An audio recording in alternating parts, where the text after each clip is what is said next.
Cultural capital is a theory developed by French theorist Pierre Bourdieu and is the cultural knowledge that serves as currency that helps us navigate culture and alters our experiences and the opportunities available to us. While cultural capital can be material objects such as clothing or what car you drive, Bourdieu also focused on the symbolic elements that embodied cultural capital, such as tastes, manners, skills, and credentials that one receives or earns. Cultural capital really isn't about economics or how much money you have, but it can be exchanged for money. And the crazy thing is this money can help you earn more cultural capital. According to Bourdieu, cultural capital can be a source of social inequality too. It is hard for those who are poor or who are part of the working class to gain the types of cultural capital that are valued in society. For example, having an education and earning a degree is a very important piece of cultural capital. Let's say a student in poverty has difficulty finding time to study because he works evenings to help support his low-income family. This leads to poor performance due to his lack of studying, which results in lower test scores and then being placed in lower ability classes, which in turn affects his GPA and what college he is able to get into, if he goes to college at all. In the United States, if you are in a lower social class, such as the student in our example, you tend to have less cultural capital. The upper and middle social classes have more cultural capital, and therefore their social class views tend to dominate in culture. Society also tends to give them more prestige. Cultural capital takes on three forms: the embodied state, the objectified state, and the institutionalized state. The embodied state refers to capital in the form of knowledge that resides within us. While capital in the form of formal schooling is part of the embodied state, this type of capital also refers to knowledge that we seek out on our own. One of the earliest forms of capital in the embodied state is that which we acquire through language.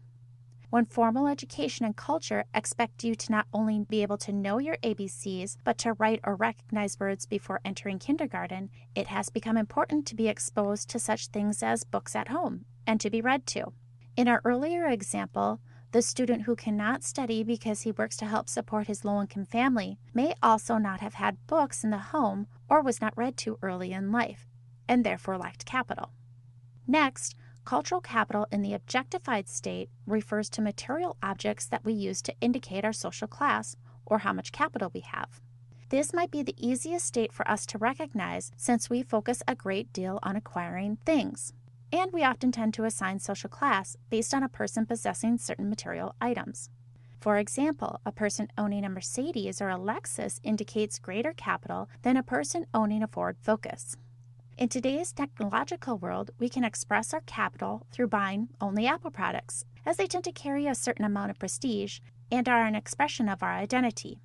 Even the type of food, such as a person buying only expensive organic food because they have the means to afford it, or boxed dinners because they are inexpensive and they must do so out of necessity, indicates an abundance or lack of cultural capital in the objectified state. Last, the institutionalized state refers to the way that society measures cultural capital. One of the best examples we have is the type of post-secondary degree that we have and how society tends to view or value us based on that degree. A doctorate degree has more social capital than a master's degree, and a master's degree has more capital than an undergraduate degree. We can say that each degree gives a person more prestige than the next. This capital and prestige can then be exchanged for actual economic capital, and it is evident that the higher the degree, the more money you can expect to make in your lifetime. Unfortunately, the institutionalized state values formal education and rewards it accordingly, but often places a lesser emphasis on capital that is not considered prestigious, such as being streetwise.